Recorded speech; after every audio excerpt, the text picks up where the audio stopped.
আসসালামু আলাইকুম। আজকে দুপুরে রান্না করব বাদাম দিয়ে চিংড়ি মাছ ভাজা আর পটল দিয়ে শিং মাছের ঝোল, কাঁকরোল ভাজা। একটি কড়াইতে তেল দিয়ে কড়াই গরম করে তেল দিয়ে দিলাম, শিং মাছ দিয়ে দিলাম। আমার আস্তে আস্তে শিং মাছগুলা ভাজা হয়ে গেলে শিং মাছগুলাকে উঠিয়ে নেব। তারপর কড়াইতে পেঁয়াজ দিয়ে দিব, পটল আলু দিয়ে দিব। পটল আলুর সাথে হলুদ আর লবণ দিয়ে ভালো করে ভেজে নিতে হবে। আমার ভালো করে ভাজা হয়ে গেছে। এখন সব মই মশলা দিয়ে দিব। মশলাগুলোকে পটল আলুর সাথে একটু ভালো করে ভেজে নিয়ে পানি দিয়ে দিতে হবে। পানি দিয়ে আমি ঢাকনা দিয়ে ঢেকে দিব।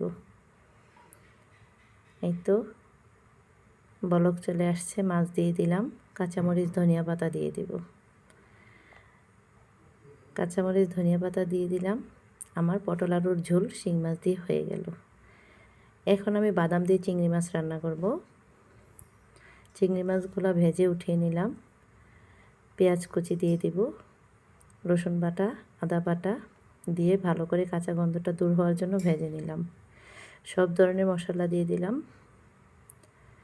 মশলা আমার ভালো করে ভাজা হয়ে গেলে পানি দিয়ে দিব।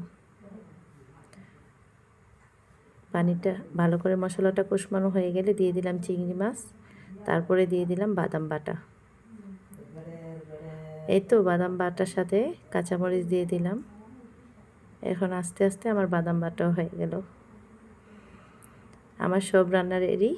চলেন এখন খেয়ে দেখি কেমন হয়েছে। আর আপনারা প্লিজ কমেন্টে জানাবেন আমার রান্নাগুলা কার কেমন লাগে।